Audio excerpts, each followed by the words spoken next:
Today let's discuss about antigen antibody reactions, and under these today we'll be talking about neutralization tests. We'll talk a little bit about radioimmunoassay. Let's learn about ELISA, immunofluorescence assay, and rapid testing.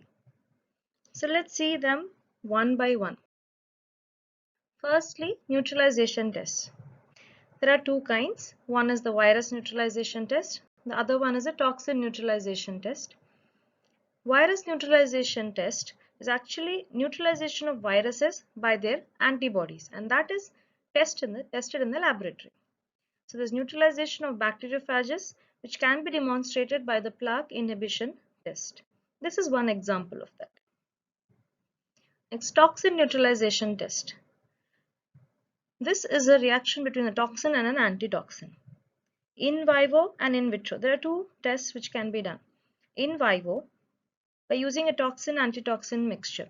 One such example is a Schick's test to detect or to test the ability of the antitoxin to neutralize diphtheria toxin. The other one is an in vitro test. Examples of these in vitro tests are anti-streptolysin O test and Naegler's reaction. Anti-streptolysin O test. This test the neutralizes, or this is where you can demonstrate the antitoxin present in the patient's sera, which neutralizes the hemolytic activity of the streptococcal O hemolysin.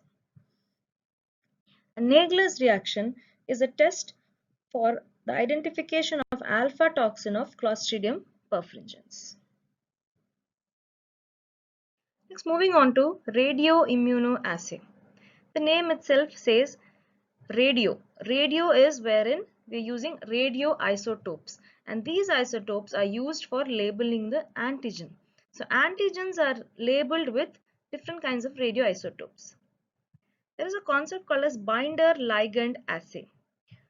Among this antigen and an antibody reaction, let us see which is a binder and which is a ligand. The antibody is called as a binder, and ligand is the antigen which is to be determined from the patient's sample. This radioimmunoassay measures analytes even up to picogram quantities. It is used in the quantification of hormones, drugs, immunoglobulins, viral antigens, and even tumor markers. It is a competitive binding assay where there is fixed quantities of antibody and radio-labeled antigen which react in the presence of an unlabeled antigen, and that unlabeled antigen is what we are going to detect from a patient's serum. So here this unlabeled antigen will compete with the radio-labeled antigen for binding to the same antibody. So here the first step is wherein a radio-labeled antigen and an antibody at saturation concentration are added in a vessel. Next, a patient's serum is added, and this patient's serum consists of, or you're trying to detect whether there's a presence or an absence of antigen in the patient's serum. So here what happens is this antigen gets detached from the antibody, and the patient's serum, in case it is having an antigen, will go and attach to that antibody. Later on, a protein A is added, and there is a precipitation of the antigen antibody complex. So we know that there is a standard known quantity of the labeled antigen and the antibody and how much it is bound. So we know the concentration of the total antigen, we know the concentration of the bound antigen, and now we are going to detect the concentration of this free antigen. And then the radioactivity in the supernatant and the precipitate is measured, and that measurement is by this radioisotopes. After the reaction, the antigen is separated into free and bound fractions, and the radioactive counts are measured. So the concentration of the test antigen can be measured from the ratio of the bound antigen and the total antigen labels. And that test antigen is nothing but that antigen present in the patient's serum.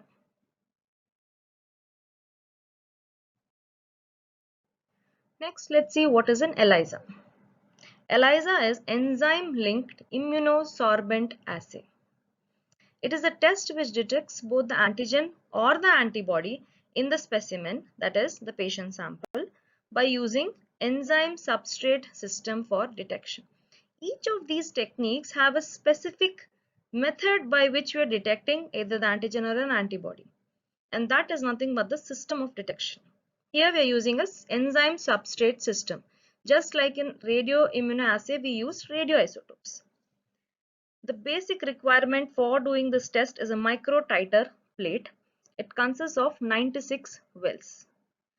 And there are three components: immunosorbent, enzyme, and substrate chromogen system. So what is an immunosorbent? It is an absorbing material. It can be either polystyrene or polyvinyl, which absorbs either antigen or the antibody present in the patient's serum. So it can be used for detecting both, either antigen or antibody. We are using an enzyme which is labeled to either the antigen or the antibody. If you want to detect an antigen, it will be labeled to the antibody. If you're planning to detect an antibody, it will be labeled to an antigen. And here the enzyme, most commonly used enzyme, is a horseradish peroxidase. What is a substrate chromogen system? Once an antigen antibody complex is formed, you're going to add another antibody with an enzyme. That together complex, to which you're going to add a substrate. This will activate the chromogen, producing a specific color change, and that color change is what we're going to detect. So the substrate is hydrogen peroxide. Chromogen is tetramethylbenzidine. In other terms or short form, what we call as TMB. And that color change, which is the final end result, is detected by a spectrophotometry in an ELISA reader. And the intensity of the color is directly proportional to the amount of antigen or antibody present in the test serum. So if more intensity of the color, higher concentration of the antigen or antibody present in the test sample.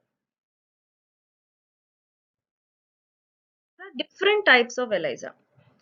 One is direct ELISA, the other one is indirect ELISA. Then we have sandwich ELISA, then we have competitive ELISA, we have ELISpot test. So all these different kinds of ELISA detect either an antigen or an antibody, and each of them has a specific procedure. So let's see one by one with the help of diagrams. First one is direct ELISA. It is for the detection of antigen in the serum. There is a simple concept wherein you're using the word direct is for detecting antigen and indirect is for detecting antibody. That is usually the dictum in most of the antigen antibody reactions. So let's see what happens in direct ELISA. Here we have already told you this is the well in the microtiter plate, and this well has an immunosorbent material which is empty. Whenever you're planning to detect an antigen in a patient sample, usually the well is empty. The test serum is added, and that test serum is the one which you're going to test whether there is presence of antigen or not in the patient sample. So once that test serum is added, the antigen goes and attaches to the well. To this, you're going to add an enzyme labeled primary antibody. When an antibody is attached with an enzyme, it is called as a conjugate. There are further slides wherein we will be seeing just the terminology primary antibody or secondary antibody. As long as it is not attached to an enzyme, it is not called as an conjugate. The moment it is attached to an enzyme and added, it is called as a conjugate. It can be a primary antibody conjugate or a secondary antibody conjugate. In direct ELISA, you have only one antibody conjugate, that is a primary antibody conjugate being added. Now this will go and attach to the antigen if present in the patient serum. And remember, in each of these steps, there is a washing step. Suppose there is nothing getting attached, in that washing step, it will get washed off. So after this, you're going to add substrate chromogen complex and see whether that enzyme is activating that substrate and whether there's a color change or not. And that color change is measured. So if there is a presence of a color or the intensity of the color is really high, then it means that the test serum which you were actually testing for is having an antigen. This is called as direct ELISA. Moving on to indirect ELISA. Indirect ELISA is either to detect antigen or antibody. So here you are having two types of indirect ELISA. One for antibody detection, the other for antigen detection. And here there's a secondary antibody which is labeled with an enzyme. So now that secondary antibody is the one which is called as secondary antibody conjugate. So let's see what is the process for antibody detection. Indirect ELISA for antibody detection, that is figure A. Here you're trying to detect antibody from the patient's sample. So already the well has to be coated with a known antigen. Here the antigen is coated on the well. You're going to add a primary antibody or the patient's serum containing suspected antibodies. To this you're going to add a secondary antibody conjugate, that is, which is coated with an enzyme. Here the secondary antibody is anti-human immunoglobulin because this has to go and detect the patient's immunoglobulins which are present in the serum. Now you're going to add a substrate in a chromogen complex and wait for the color change to appear in case there is a antibody present in the patient's serum. Now let's see what happens when you're trying to detect an antigen. When you're trying to detect an antigen, I've already told you there is nothing attached on the well. So the well is going to be empty. You're going to add the patient sample which is having an antigen. Now you're going to add a primary antibody. Here the primary antibody is a rabbit immunoglobulin. To this you're going to add a secondary antibody conjugate. This secondary antibody is anti-rabbit immunoglobulin. Why are we using an anti-rabbit immunoglobulin here? The main reason is that secondary antibody has to go and attach to the primary antibody. Whatever the primary antibody is, immunoglobulin, you're going to use an anti-immunoglobulin related or exactly opposite to that because it has to go and bind to it. So that is the reason here we are using an anti-rabbit immunoglobulin. And the next step is the substrate chromogen complex is added and you wait for the reaction to take place and the intensity of the color is noted. So this is indirect ELISA for antibody detection and antigen detection. Now the next one is sandwich ELISA. It is only for antigen detection. Yes, the name sandwich. Here what is getting sandwiched? Sandwich is the antigen. The antigen is getting sandwiched between two kinds of antibodies. One is a capture antibody, the other one is a detector antibody. The name itself is saying capture antibody has to capture the antigen and fix it to itself, and then you're going to use another antibody which is going to detect. Now whether that detector antibody is a primary antibody conjugate or a secondary antibody conjugate, that is how the name is direct sandwich or indirect sandwich. Remember one thing, indirect test or indirect ELISA, wherever it is being used, will have a secondary antibody conjugate. Direct will always have only a primary antibody conjugate. So let's see a sandwich ELISA for antigen detection, that is a direct sandwich ELISA. Here in both these conditions, capture antibody is already coated on the well. Now you're going to detect an antigen. Suppose the antigen is present in the patient sample, that is a serum antigen. It will go and bind to that capture antibody. To this you're going to add a primary antibody conjugate which is conjugated with an enzyme. Next you'll be adding a substrate chromogen complex and wait for the color to appear or for the reaction to take place. Suppose there is a presence of an antigen, there will be some intensity of the color which will be detected by an ELISA read. What is the indirect sandwich ELISA? Here also the first part is all the same like as in direct sandwich ELISA, wherein the serum antigen is getting captured onto the capture antibody. Then another primary antibody will be added. Next, a secondary antibody conjugate will be added, which is conjugated with an enzyme.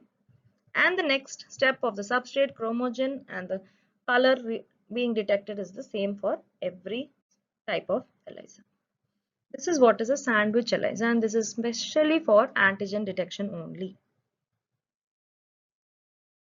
On to the next kind of an ELISA. This is a competitive ELISA. Competitive itself denotes that there is some competition between two agents. The antigen in the test serum is competing with another antigen of the same type, which is coated on the well to bind with an antibody. Let's see this step by step. Initially, whatever antigen you are planning to test from the patient's serum is incubated in a separate well with its corresponding antibody. On incubation, this antigen will go and bind to the antibody. So no matter how much of number of antibodies are there, few of the antigens will go and settle onto that antigens, will go and bind, and few might still be free. It may be free, it may not be free. Now this mixture you're going to add to a well to which already a known antigen is coated. Suppose this antibody is free, you're still having those free antibodies, and the patient's serum doesn't have, or the patient's sample doesn't have antigen. That free antibody is now going to go and attach to this antigen which is coated onto the well. On washing, what happens to this step while you're washing? The free antibodies and the antigens will be removed, and only the ones which are bound to that antigen present on the well will remain. Now you're going to add enzyme conjugated secondary antibody and again proceed with the washing step. Then you're going to add a substrate chromogen system and then wait for the intensity of the color. Here, the peculiarity of this competitive ELISA is the intensity of the color is inversely proportional to the amount of antigen present in the test serum. The higher the intensity of the color, lesser amount of antigen present in the serum. The reason being, antigen is all washed off. If the antigen would have been present, then it is these bound antigen antibodies which are going to remain back. That since this is all washed off, it is only the free antibodies which are remaining. That is the reason intensity of the color is inversely proportional to the amount of antigen which is present in the test serum.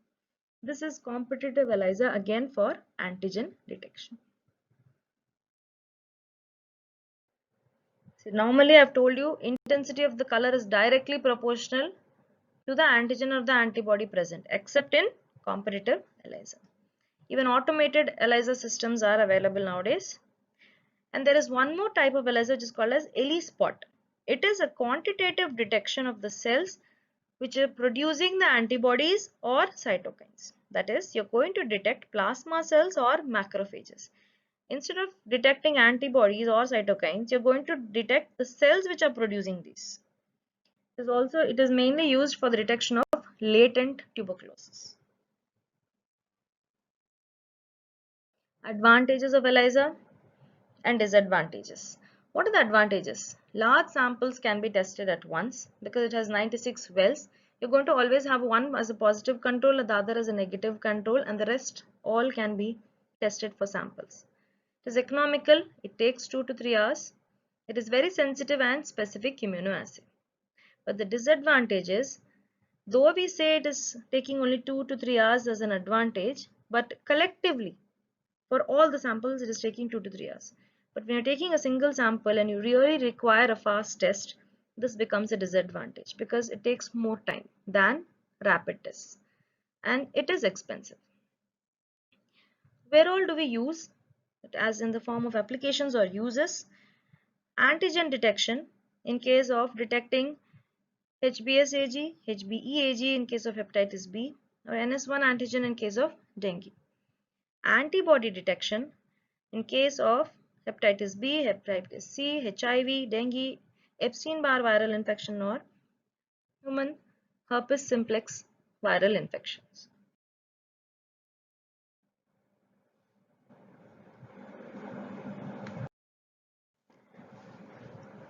Now let's see what is an immunofluorescence test and what are the different types of immunofluorescence test.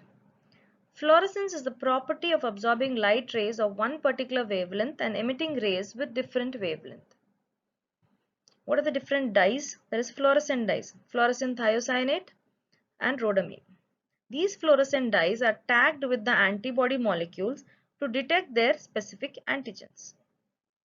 The different types of immunofluorescence tests are direct immunofluorescence test, indirect immunofluorescence test, flow cytometry, and immunohistochemical technique.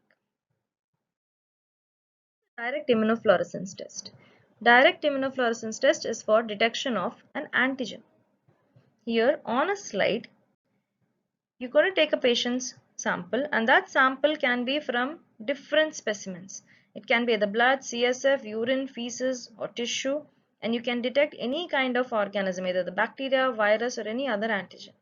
And all this as unknown antigen is smeared onto the slide. To this, a fluorescent labeled specific antibody is added. This fluorescence labeled specific antibody will not fluoresce on its own. It will only fluoresce when there is that antigen antibody reaction taking place, and that fluorescence is detected under the UV light, and that detection of fluorescence is considered as a positive test.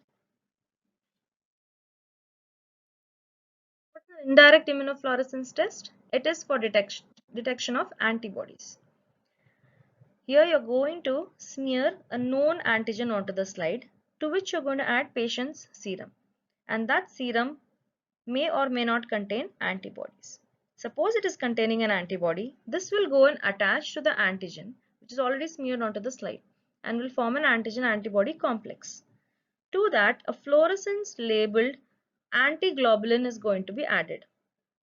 And this antiglobulin is nothing but it is going to go and bind to this antibody.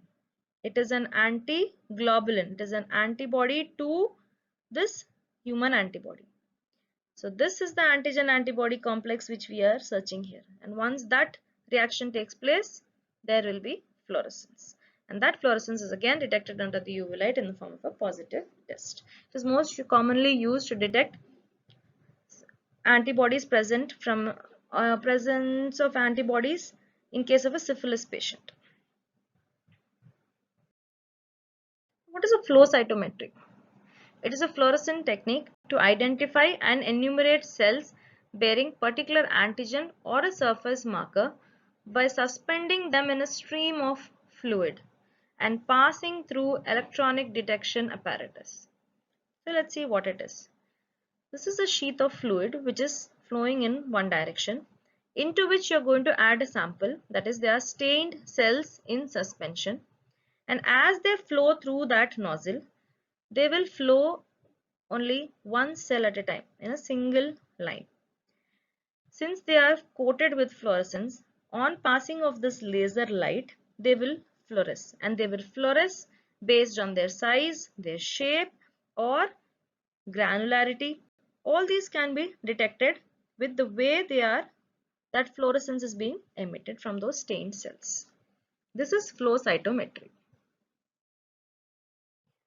It is used to analyze the parameters of the cells in the form of cell counting or analysis of size, shape and granularity, DNA or RNA content. The CD4 cell count can be checked in a HIV patient, can be used for diagnosis of lymphomas, for differential leukocyte count, and to study cell cycles and apoptosis. Next, let's see what is a Western blot. It detects proteins, that is antibodies, in a sample containing mixture of antibodies. There are three components. First one is the SDS page, that is sodium dodecyl sulfate treatment of that antigens first, and then passing through polyacrylamide gel electrophoresis. Next is blotting onto a nitrocellulose membrane. Third one is an enzyme immunoassay to detect the presence of antibodies in the patient's serum. First step is adding that SDS treated mixture of antigen. That antigen, protein antigen, is first denatured into various components in that SDS, and that is added to this gel. And on passing of electricity or electric current, individual antigen fragments are separated by this electrophoresis, and there is migration of these antigen fragments according to their molecular weight. After this migration of these antigen fragments has taken place and they're all at different places, now this is transferred from this gel to a nitrocellulose membrane by passing electric current. To this nitrocellulose membrane sheet, patient sample is added. Patient sample, in case it contains antibodies, now these antibodies will go and bind separately to those different antigen fragments. Now after it has bound, this is where antigen and antibody complex is formed on that nitrocellulose membrane. Now we are going to add enzyme linked anti-human antibodies followed by a substrate. And whatever principle we have learned in ELISA, the same kind of principle here, color bands are formed, and based on those colored bands we are going to detect antibodies present in the patient's serum. This is Western blot. And where all do we use? It is used mainly to detect antibodies in diseases like HIV, Lyme's disease, herpes simplex viral infection, hydatid disease and toxoplasmosis, and many other diseases also. Now let's move on to rapid tests. Rapid tests, the name suggests, it's rapid. It takes hardly 10 to 20 minutes to perform the test. It's very simple and easy to perform.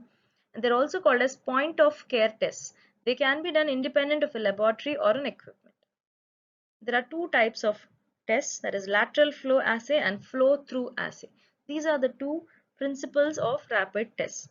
And they're used in diagnosis of various diseases like malaria, hepatitis B, hepatitis C, HIV, syphilis, leptospirosis, various kinds of diseases, and it can be used for both antigen detection and antibody detection. The first one, that is lateral flow assay.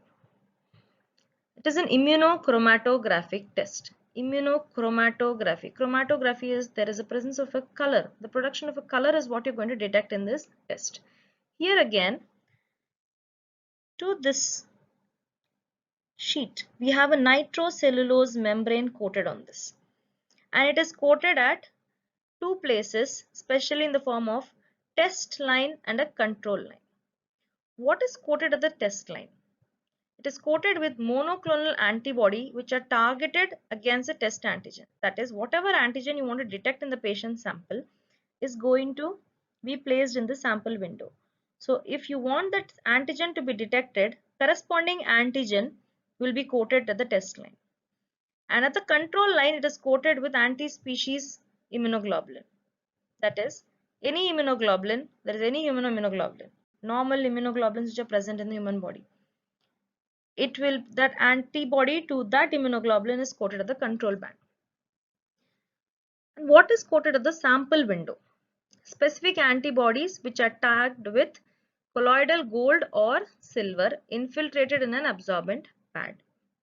That is what is coated at the sample window. Now we know what is coated at sample window, at the test line and control line.